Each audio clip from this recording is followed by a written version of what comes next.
This is your syllabus. ठीक है, ये 2021 के लिए तुम्हारा थोड़ा सिलेबस चेंज हुआ है, तो एक बार बता देता हूँ इसमें क्या क्या चीज़ है। 3 पार्ट्स में डिवाइड हुआ, computer system and organisation, second was is computational thinking and programming, ये वाला। इसमें एक्चुअल में पाइथन है, जो पाइथन पाइथन तुम लोग सुनते रहते हो, दिस इज पाइथन। ठीक है, and then social law and ethics, ये 3 पार्ट तुम्हारे सिलेबस में है।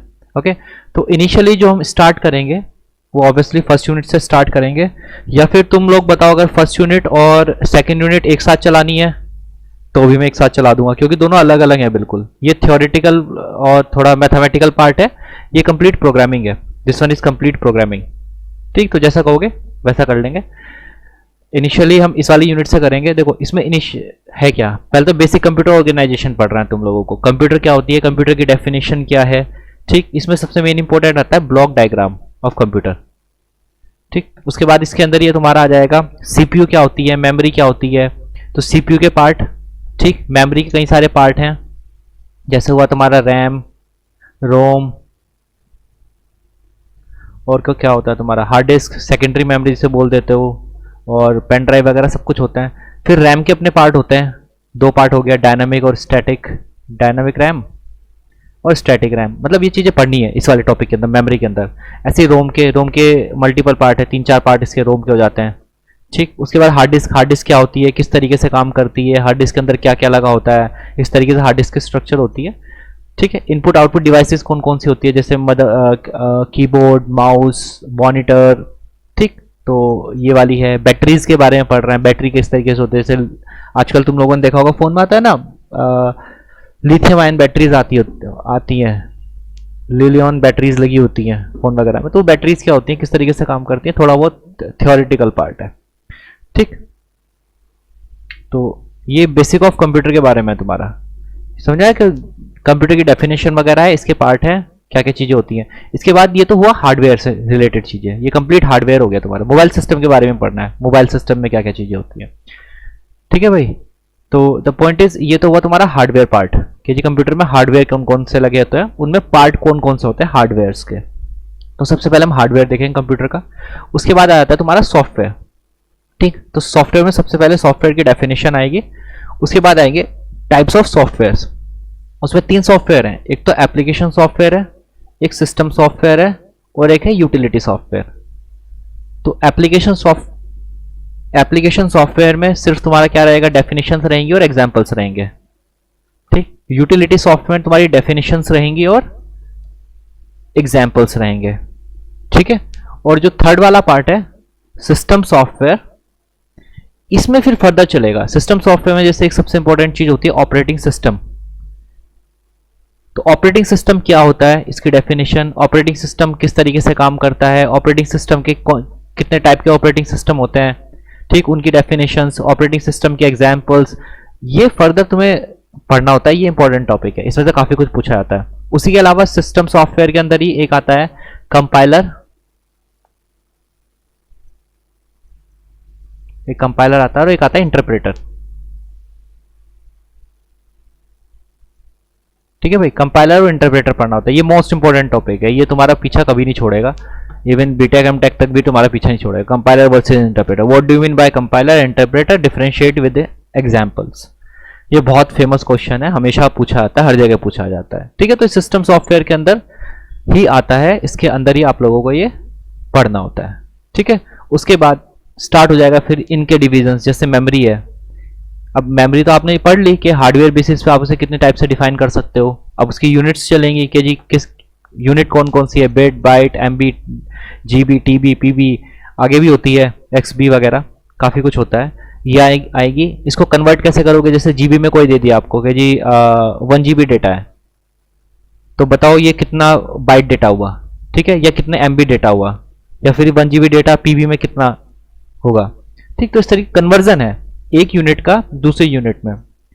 जैसे आप वेट को कन्वर्ट करते हो ना, केजी को ग्राम में कन्वर्ट कर लिया, ग्राम को मिलीग्राम में कन्वर्ट कर लिया, इस तरीके से। तो ऐसे यूनिट है मेमोरी यूनिट, इसको कन्वर्ट करना होता है एक यूनिट से दूसरे यूनिट में, इसमें इस टाइप से क्वेश्चन आता है।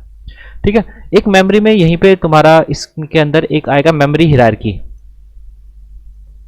एक मेमोरी हिरार्की पढ़ना होता है, उसमें इस तरीके से डायग्राम बन जाएगा एक। ठीक, तो ये डायग्राम तुम्हारा शो करेगा मेमोरी के साइज को। इस डायग्राम में अगर आप ऊपर की साइड जाओगे तो आपकी क्या होगी, स्पीड बढ़ेगी, साथ ही साथ क्या बढ़ेगी, आपकी कॉस्ट बढ़ती चली जाएगी।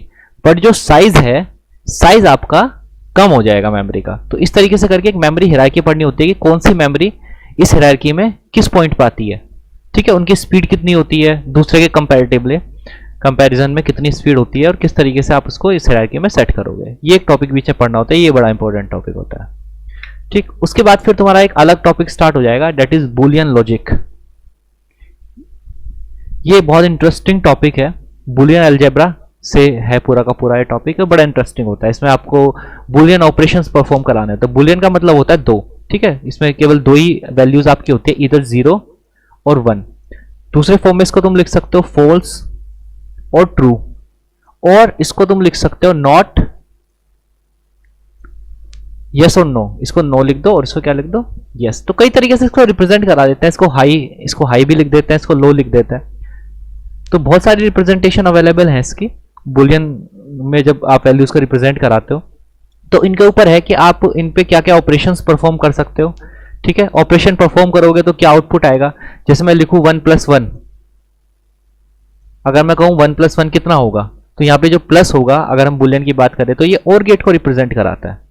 ठीक है, ये और होता है। एक बुलियन नंबर को आप ऐड करोगे is a different thing, Boolean और लगाओगे इज अ डिफरेंट थिंग। ठीक है, तो ये सब कुछ हम इसमें सीखेंगे। जैसे एंड है तो मल्टीप्लाई का सिंबल होता है, नोट होता है, ठीक है, नैंड, नोर, ये सारे गेट्स हम पढ़ेंगे। इंटरेस्टिंग टॉपिक है, टेबल वगैरह बना के करना होता है। डे मॉर्गन्स लॉ, ये बड़ा इंपॉर्टेंट टॉपिक है, छोटा सा है, सिर्फ एक थ्योरम है। ठीक है, तो हो जाता है आराम से, अच्छे इंटरेस्टिंग है। ठीक, उसके बाद फिर अगला जो टॉपिक आता है वो फिर अलग आता है, बिल्कुल डिफरेंट आता है इससे। Next topic is number system. Number system क्या होता है कि आप ना, अभी हम जो डेली लाइफ में हम यूज करते हैं डेसिमल नंबर सिस्टम। ठीक है, डेसिमल नंबर सिस्टम यूज करते हैं। डेसिमल का मतलब हुआ 10, जिसमें 10 डिजिट हो, वो नंबर सिस्टम। ओके, तो 10 डिजिट कौन कौन सी होती है, 0 से लेके हमारी कहां तक होती है, 9 तक। ठीक है, ये 10 डिजिट होती हैं। तुम कोई भी अपना नंबर देखो, वो सारे नंबर तुम्हारे 0 से 9 तक बने हुए मिलते हैं हमारी डेली लाइफ में। कोई भी नंबर उठा लो, तुम 0 से 9 तक ही नंबर पढ़ते हो। बट जरूर केवल एक ही हमारे पास नंबर सिस्टम नहीं है, ऐसा नहीं है कि सिर्फ यही एक नंबर सिस्टम हमारे पास अवेलेबल है। हमारे पास बहुत सारे नंबर सिस्टम है और आप जो चाहो वो नंबर सिस्टम बना सकते हो, आप यूज कर सकते हो। आपके सिलेबस में जो है वो है एक तो बेस 2। बेस 2 का मतलब यहाँ पे कितनी डिजिट्स होंगी, 2, that is binary number system. उसके बाद आता है आपका बेस 8, यहाँ पे कितनी डिजिट्स होंगी, 8 डिजिट होते हैं यहाँ पे। ठीक है, उसके बाद आता है बेस 16, यहाँ पे कितनी डिजिट्स होती हैं, 16 डिजिट होती हैं। तो बाइनरी नंबर सिस्टम में कौन कौन सी डिजिट होंगी, 0 और 1। ठीक, इसमें कितनी होंगी, 0 से लेके 7 तक। बस 7 के बाद आपके पास डिजिट खत्म हो जाएगी। 7 के बाद आपका 1 0 आ जाएगा फिर से, फिर 1 1 1 2 1 3 1 4 1 5 1 6 1 7, देन डिजिट ओवर, अब आ जाएगा 2 0। ओके, ऐसे 16 डिजिट 0 से लेके 15 तक आपको जाना होता है। बट इसमें भी ट्रिक है, क्योंकि आप 15 में रिपीटेशन नहीं होनी चाहिए डिजिट्स की। जब आप बेसिक डिजिट्स की बात करो तो इसको भी हम पढ़ेंगे किस तरीके से रिप्रेजेंट कराता है। इसमें 9 के बाद ABCD हमें लिखना पड़ता है। क्यों लिखना पड़ता है, किस तरीके से लिखना पड़ता है, जब टॉपिक आएगा हम पढ़ेंगे इसको। ठीक है, उसके बाद एनकोडिंग स्कीम्स हैं, ये कंप्यूटर के अंदर यूज होती हैं कि जी एस्काई टेबल हुई, ISCII टेबल हुई या यूनिकोड हुए, हल्का सा इनके बारे में पढ़ना है और एस्काई के कुछ नंबर्स को याद रखना है। वो कभी बहुत प्रोग्रामिंग के टाइम पे काफी काम आता है। ठीक है, तो ये फर्स्ट यूनिट है जो तुम्हारी है अभी। इसके बाद तुम्हारा क्या बचा, compiler interpreter, concept of compiler interpreter, वो हम कवर कर लेंगे। ठीक है, ऑपरेटिंग सिस्टम, वही जो हमने सिस्टम सॉफ्टवेयर पढ़े वहीं पे आ जाएगा ये। Need for operating system, brief introduction to operating system and user interface, इसके बारे में कंप्लीट अपना कवर कर लेंगे। ठीक है, तो ये तुम्हारी फर्स्ट यूनिट रहेगी। ठीक, जिसमें काफी हद तक थ्योरेटिकल पार्ट है, ये न्यूमेरिकल पोर्शन हो गया, ये तुम्हारा न्यूमेरिकल पार्ट हो गया, ये तुम्हारा न्यूमेरिकल पार्ट हो गया। तो ये तो न्यूमेरिकल पार्ट हो गया, और बाकी जो ऊपर का रहा ये थ्योरेटिकल, ये भी थ्योरेटिकल, ये भी थ्योरेटिकल, ये भी थ्योरेटिकल पार्ट और ये भी थ्योरेटिकल। तो इतना थ्योरी है इसमें, जितना मैंने डबल टिक किया। और these 3 topics are numerical portion. ठीक है, तो भाई साथ साथ नोट्स बनाने हैं और साथ साथ असाइनमेंट कंप्लीट करने हैं, तो आपको कभी कोई प्रॉब्लम नहीं आएगी सब्जेक्ट पढ़ने में। ठीक है, उसके बाद फिर दूसरा जो है, यहाँ से आपकी प्रोग्रामिंग स्टार्ट हो जाती है। तो फर्स्ट इसमें दो पार्ट में डिवाइड किया गया है इसको। फर्स्ट पार्ट क्या है, कंप्यूटेशनल थिंकिंग, कि आपको प्रोग्राम बनाते टाइम सोचना किस तरीके से है, कि प्रोग्राम बनता कैसे है।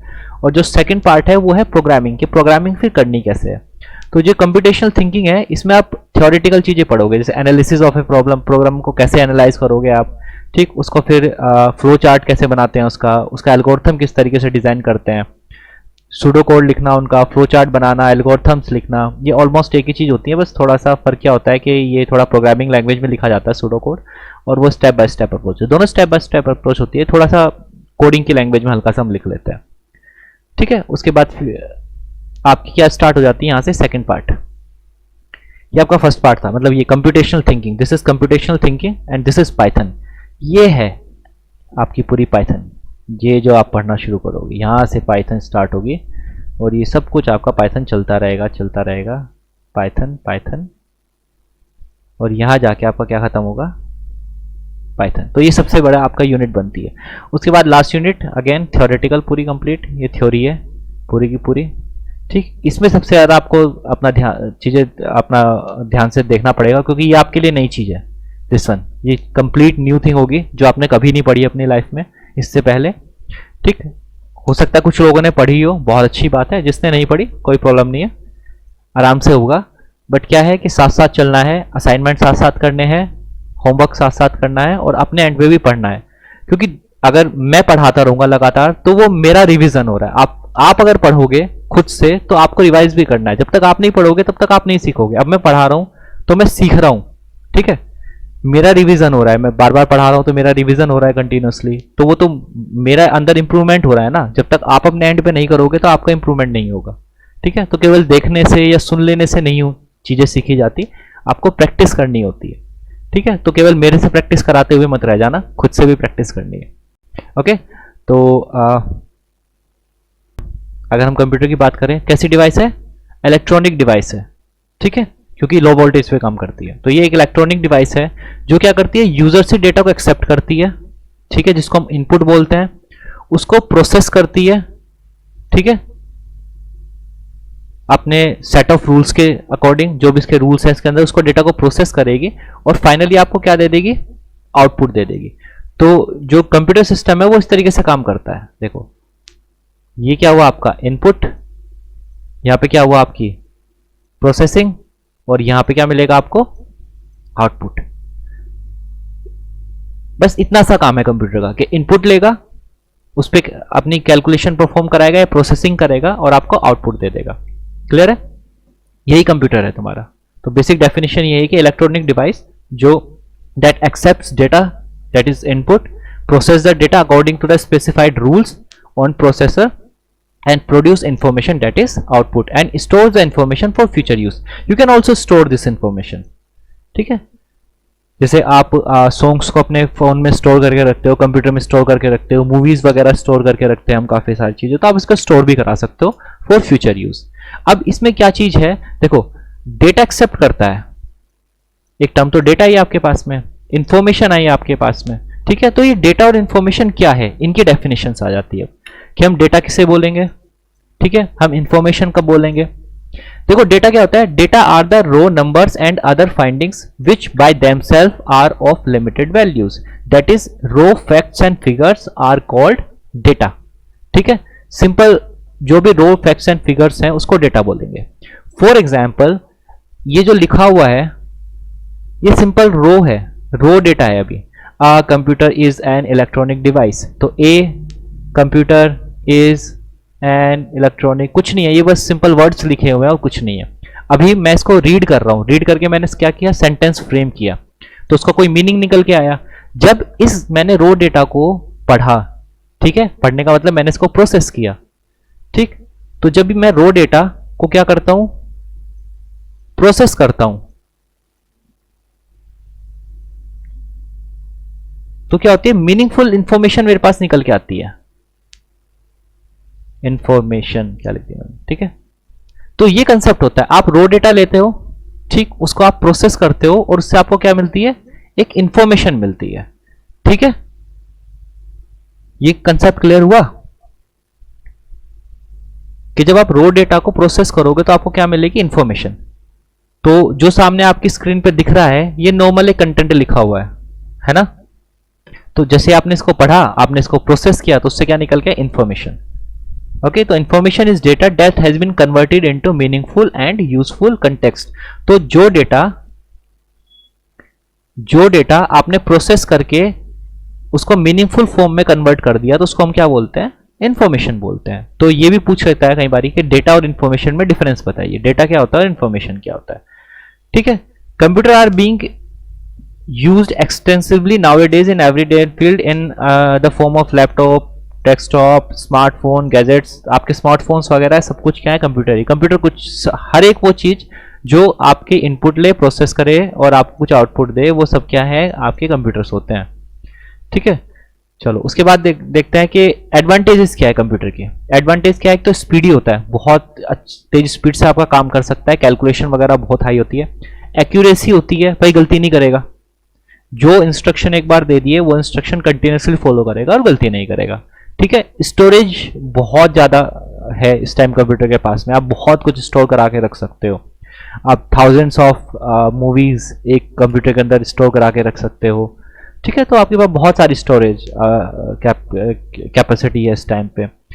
वर्सेटाइल है, ठीक है, टायर्डलेसनेस है, दैट मीन्स थकता नहीं है, कितना भी काम कराओ, कितना भी काम कराओ, कितना भी काम कराओ, करता रहेगा करता रहेगा करता रहेगा, मना नहीं करेगा, ऐसे नहीं सर बस थक गए और हिम्मत नहीं है हमारे में आज पढ़ने की, ये नहीं कहेगा। इसको लगा के छोड़ दो, बोला ले भैया थोड़ा सा ये काम कर दे, तुझे बस 5-6 दिन लगेंगे इस काम को पूरा करने में। बोल रहा ओके ठीक है, करता रहेगा, थकेगा नहीं। हाँ ठीक है, गर्म हो जाएगा ज़्यादा, जैसे होता है ना पढ़ाई में गुस्सा आ जाता है, गर्म हो जाता है तुम लोग, बेचारा ये भी गर्म हो जाएगा, कोई नहीं, फैन लगा दो, एसी लगा दो, ठंडा हो जाएगा, पर काम करता रहेगा, मना नहीं करेगा। ओके, डिसएडवांटेजेस क्या है भाई, एक तो डेटा सिक्योरिटी इश्यू है। आप अगर हार्ड डिस्क में किसी चीज में डेटा को स्टोर करा के रखोगे तो उसका चोरी होने का डर है, कोई हैक कर सकता है उसको, वो कर सकता है। कंप्यूटर क्राइम्स होते हैं बहुत सारे, हम पढ़ेंगे लास्ट वाले चैप्टर में। ठीक है, क्राइम्स क्या होते हैं, साइबर क्राइम्स आपके बहुत सारे किए जाते हैं, साइबर क्राइम्स होता है, तो इस चीज को हम देखेंगे, पढ़ेंगे इस चीज के बारे में भी। ठीक है, तो साइबर क्राइम होता है कंप्यूटर को यूज करके अगर कोई क्राइम परफॉर्म हो रहा है आपका, तो that is called cyber crime. ठीक, आपने किसी का डेटा हैक कर लिया, किसी का अकाउंट हैक कर लिया, किसी को ऑनलाइन चैटिंग में आपने कुछ उल्टा सीधा बोल दिया, वो सब कुछ क्राइम्स के अंदर आता है, तो पढ़ेंगे उस वाले में। हेल्थ रिस्क है, बहुत ज़्यादा यूज़ करोगे तो आपको हेल्थ का भी इशू आएगा, जैसे कि आपकी आंखों में दर्द होने लगेगा, आपको सर दर्द रहने लगेगा, आपके अगर बैठने का पोस्चर ठीक नहीं है तो आपको बैक पेन की प्रॉब्लम हो सकती है, ज़्यादा देर आपको कंप्यूटर यूज़ नहीं करना चाहिए, सर्वाइकल पेन हो सकता है। तो बहुत सारे इसके हेल्थ रिस्क भी हैं कंप्यूटर को, तो लिमिटेड ही इसको यूज़ करना चाहिए, ऐसा नहीं बस यूज़ करे जा रहे हैं करे जा रहे हैं करे जा रहे हैं। ठीक है, bad impact on the environment if not properly disposed of. Environment भी बड़ा भैया बैड इम्पैक्ट आता है इसका। किस तरीके से बैड इम्पैक्ट आता है कि ये कंप्यूटर था, मान लो ये हमारा, इसको हो गया 10 ईयर्स, आउटडेटेड हो गया, किसी काम का नहीं बचा मेरा। जब मेरा ये किसी काम का नहीं बचा, मैं क्या करूंगा, I will throw it away, कहाँ जाएगा, गार्बेज बन जाएगा। अब भाई डिस्पोज ऑफ भी तो करना है इसको। अब इसके अंदर जो पार्ट्स होते हैं वो ठीक से डिस्पोज ऑफ अगर नहीं करोगे तो एनवायरनमेंट पे बड़ा नेगेटिव इफेक्ट डालते हैं। ठीक है, तो बहुत कचरा फैलाते हैं ये वेस्ट जो होता है आपका, इलेक्ट्रॉनिक वेस्ट, ये बहुत बड़ा हैजार्ड है एनवायरनमेंट के लिए, तो प्रॉपर डिस्पोजल भी इसका बहुत ज़रूरी है, अदरवाइज ये एनवायरनमेंट में ये आज की डेट में बहुत बड़ी प्रॉब्लम है। आजकल कोई इस पर ज़्यादा ध्यान नहीं दे रहा है, न्यूज़ वगैरह में बहुत ज़्यादा नहीं आता, बट जो कंप्यूटर वेस्ट है, इलेक्ट्रॉनिक वेस्ट जो है, इसको मैनेज करना एक बहुत बड़ा सरदर्द है। ठीक है, तो ये बहुत प्रॉपर्ली और बहुत तरीके से प्रॉपर्ली इसको मैनेज कर ज़रूरी है, अदरवाइज आने वाले टाइम में, जैसे अभी पॉलीथीन हमारे लिए बहुत बड़ा प्रॉब्लम बन गई है ना, इसी तरीके से ये भी आने वाले टाइम में बहुत बड़ी प्रॉब्लम बन जाएगा। अभी तो हम इसको इग्नोर कर रहे हैं, जब तक भी इग्नोर हो रहा है, तो कुछ काम स्टार्ट हुआ है वैसे इस पर, पर जितने बड़े लेवल पे इस पर काम स्टार्ट होना चाहिए उतना नहीं हुआ है अभी तक पे। ठीक, चलो फंक्शंस देख लेते हैं कंप्यूटर का। फंक्शंस का फंक्शनैलिटी आप ना 5 पार्ट्स में इसको डिवाइड कर सकते हो। पहला क्या है, इनपुट लेगा, दूसरी चीज क्या है इसकी, स्टोर कराएगा, तीसरी चीज क्या है, प्रोसेस करेगा, मेन तो ये हुआ ना प्रोसेसिंग का। उसके बाद क्या है, जनरेट करेगा आउटपुट, और एक काम क्या है इसका, इन चीज को कंट्रोल करेगा कि किसके बाद क्या काम होना है। ये कंट्रोलिंग का काम भी कौन करता है, खुद ही कर लेता है, इसके अंदर पार्ट्स होते हैं तो खुद ही कर लेता है। ठीक, तो इन्हीं वाली चीज को देखते हुए हम देखेंगे कंप्यूटर किस तरीके से बना हुआ है। तो फंक्शनल कंपोनेंट ऑफ कंप्यूटर, या फिर इसका दूसरा नाम आता है तुम्हारा block diagram of computer. Most important topic है भाई, हर एग्जाम में ज़्यादातर देखने को मिल जाता है, अच्छा खासा इंपॉर्टेंट है। तो ये वाले काम किस तरीके से होते हैं इसके, भाई करने के लिए क्या है, हार्डवेयर चाहिए ना तुम्हें, कुछ तो लगा होगा ना कंप्यूटर का जो काम करेगा। तो ये सारे के सारे काम करने के लिए तुम्हारे पास कुछ चीजें होती हैं। देखो किस तरीके से होता है, एक पूरे कंप्यूटर को तुम इस ब्लॉक डायग्राम से तुम रिप्रेजेंट करा सकते हो। किस तरीके से, एक तो तुम्हारे अंदर क्या होता है, सीपीयू होता है, मेन चीज जो तुमने पढ़ा होगा ना सीपीयू, एक्चुअल में सीपीयू ये है, ठीक है। तो जो सीपीयू है इसको आप दो पार्ट में डिवाइड कर सकते हो, one is CU and the another one is ALU. CU का फुल फॉर्म होता है कंट्रोल यूनिट और एएलयू का मतलब होता है अर्थमेटिक एंड लॉजिकल यूनिट, ठीक। कंट्रोल यूनिट क्या काम करती है, कंट्रोल यूनिट कंट्रोल करने का काम करती है। इस सिस्टम में जो भी काम होगा वो कंट्रोल्ड वे में होगा, ठीक है। कौन कंट्रोल करेगा, कंट्रोल यूनिट, कि जी इनपुट डिवाइस से डेटा कैसे आएगा, आउटपुट डिवाइस पे कौन सा डेटा जाएगा, मेमोरी से कैसे डेटा एक्सेस होगा, वो सारा काम कौन करेगा, कंट्रोल यूनिट आपका उसको मैनेज करेगा, कंट्रोलिंग का काम करेगा। और एएलयू पार्ट क्या करेगा, एएलयू करेगा उसको कैलकुलेशन का काम, प्रोसेसिंग का काम, अर्थमेटिक और लॉजिकल ऑपरेशन परफॉर्म कराएगा सीपीयू का ये वाला हिस्सा। तो सीपीयू को आप दो पार्ट में डिवाइड कर सकते हो, one is CU and another one is ALU, ठीक। उसके अलावा इसमें मेमोरी यूनिट लगी होती है आपके कंप्यूटर में, एक इनपुट डिवाइसेस लगी होती है और आउटपुट डिवाइसेस लगी होती है, बस इतना ही तुम्हारा बेसिक कंप्यूटर होता है। इसके अलावा बहुत सारी चीज़ें, बैटरी वगैरह जो आजकल की डेट में आ रहा है वो तो पावर सप्लाई होगी इसकी, वो अलग है, बट बेसिक डायग्राम यही है तुम्हारा, ठीक है। अब हमें इससे आगे क्या पढ़ना है, देखो इस वाले क्वेश्चन में किस तरीके से आता है, क्वेश्चन आता है functional component, what are the functional component of the computer describe with the help of block diagram, ठीक है, या फिर draw the block diagram of computer, explain the component of the computer, इस तरीके से करके आता है। तो अब इसके बाद आप क्या करोगे, ये डायग्राम बनाओगे, फिर आपको लिखना होता है सीपीयू, कि जी सीपीयू क्या है, सीपीयू के बारे में इसकी डेफिनेशन, फिर सीपीयू के पार्ट्स कौन कौन से हैं, कि जी एक तो हमारा सीयू है, एक है आपका एएलयू।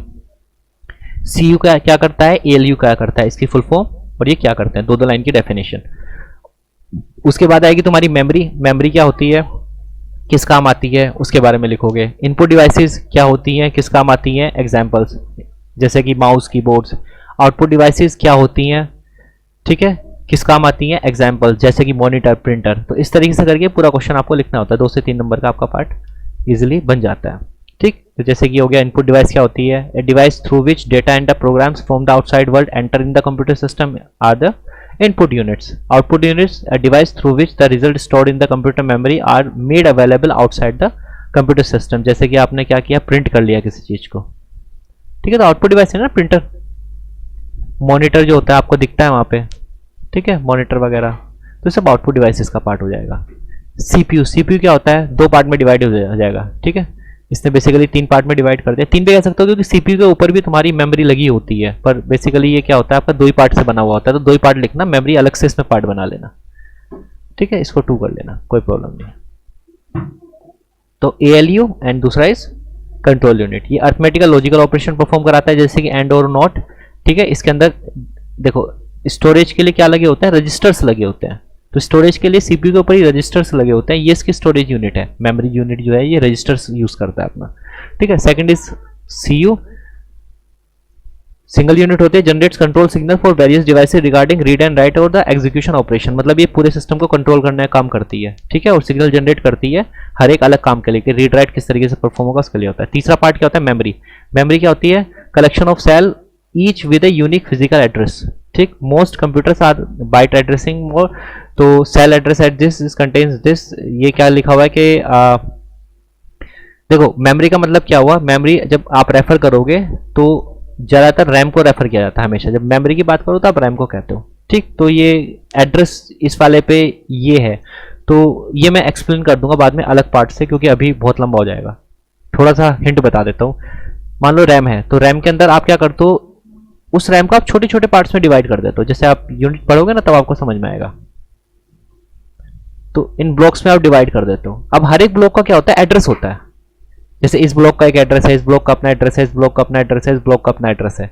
तो इसके ये जो एड्रेस होगा ये भी बाइनरी फॉर्म में होगा तुम्हारा, क्योंकि कंप्यूटर में सारा काम बाइनरी फॉर्म में होता है, और इसके अंदर जो डेटा स्टोर होगा वो भी आपका किस में होगा, वो भी बाइनरी फॉर्म में डेटा स्टोर होगा, ठीक है। तो वही लिखा हुआ है कि सेल एड्रेस क्या है आपका 1111111110, पे डेटा क्या पड़ा हुआ है 10101010। तो ये एड्रेस हो गया आपका कि कौन सा सेल नंबर है। जैसे हम लोग नॉर्मल सेल नंबर लिखते हैं ना कि कौन से नंबर का है क्या, वैसे तो हम 1 2 3 4 5 6 कर सकते हैं इसको, पर कंप्यूटर में क्या होगा 1 2 3 4 5 6 स्टोर नहीं होता क्योंकि बाइनरी यूज करता है, तो वो क्या होगा बाइनरी के फॉर्म में स्टोर होगा। तो ये नॉर्मल नंबर बाइनरी के फॉर्म में, और जो डेटा स्टोर होता है वो भी बाइनरी के फॉर्म में, तो नॉर्मल वही चीज लिखी हुई है। ठीक है, उसके बाद फिर मेमोरी यूनिट्स आगे स्टार्ट हो जाएगी। आई होप यहां तक का तुम्हें क्लियर हो गया होगा आज क्या करना है। ठीक है, हेलो, हाँ सर। क्लियर हुआ? हाँ सर। ओके, तो आज का जो तुम्हारा होमवर्क रहेगा, होमवर्क बता देता हूं भाई तुम्हारा। एक तो तुम्हारा होमवर्क में व्हाट इज कंप्यूटर सिस्टम, ठीक है, डेटा इंफॉर्मेशन, ठीक है, डेटा क्या होता है, इंफॉर्मेशन क्या होती है, ये पढ़ना है। उसके बाद पढ़ना है ब्लॉक डायग्राम ऑफ कंप्यूटर, ठीक है, और इसका दूसरा नाम क्या होता है, functional components of the computer. अरे ये क्या लिखा गया, functional components of the computer. तो ये तुम्हारा क्या है आज का होमवर्क असाइनमेंट, ये तुम्हारे नोट्स में जाएगा।